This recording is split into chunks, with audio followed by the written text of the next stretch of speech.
definitely isn't a girl like this Embers chick anywhere in Ohio, he playfully thought to himself. It didn't take long before his phone was exploding with text replies, but the grin on his face disappeared as he began to read them. The consensus, to put it in a much more polite way than a group of college football players normally would, was to ask him, "Are you coming out of the closet, dude?" Taken aback by the bombardment of texts questioning his sexuality, rather than the expected congratulatory replies and requests for more, Zane scrolled through the pictures on his phone and then his camera, shocked to find these were not the pictures of a stunning raven-haired beauty that he'd taken, but instead, image after image of hairy, balding, middle-aged men wearing Speedos.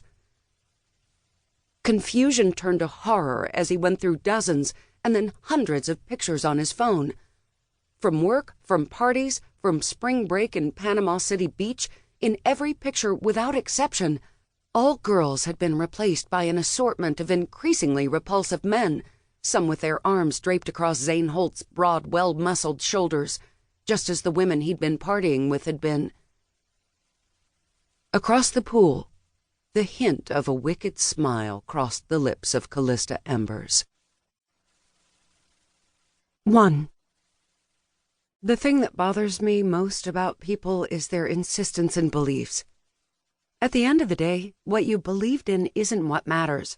It's what you did that does. Deeds always outweigh words, or the belief system behind them. This thought rang through my head as I listened to the pastor, a man I had never met, eulogize my parents and my sister. He droned on and on about it being their time and how they were now sitting in the palm of God's hand, without pain, suffering, or sadness. And without me, I thought. I pictured my sister Merritt sitting in the rafters rolling her eyes as she adjusted her angel wings. My parents spent their lives serving people. My mother was an underpaid and underappreciated middle school history teacher. You can't tell me there isn't a place in heaven waiting for her, no matter what religion she wasn't. My father was a social worker, someone who labored day in and day out to teach young people how to better themselves when the adults in their lives failed them. I'm not sure what they thought of God, but I know what they did believe in. People, as well as the conviction that we can only save ourselves. I wondered if the pastor knew this, knew them. Who was this man? I wanted to scream and make a scene and remind everyone that the three most wonderful people in the world were dead and nothing would ever be good again. My legs were itching to move, but instead I felt the strong clutch of my grandma. She sat next to me, sobbing into a monogrammed handkerchief as the organist began playing a Baptist hymn, "I Surrender All." She was a woman destroyed. My father had been her only child. My sister and I were her only grandchildren. She'd been through enough already. I didn't make a scene. I turned on the numbness and went back to the place in my head and heart where they still lived. On a clear April morning, they'd decided to take a drive to Rhyolite. It's a ghost town in Nevada that my sister had been obsessed with since she was a kid. My mother, always the history buff, loved this about her. We must have visited Rhyolite at least twice a year.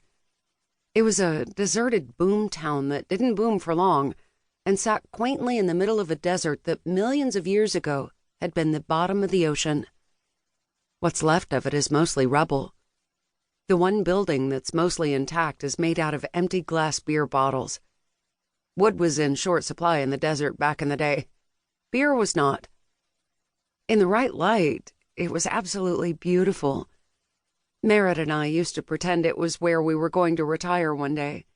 We would joke about it even as teenagers. It was our special place. A family of feral cats resided in and around the bottle house, and it seemed like every time we visited, a new litter of kittens were mewing and exploring. No matter how much we begged, Mom and Dad never let us bring any home with us. On that April morning, they went without me at the very last second, due to a ridiculous argument that I'd had with my mother. I can't even recall what it was about. That's how inconsequential it was. How completely typical.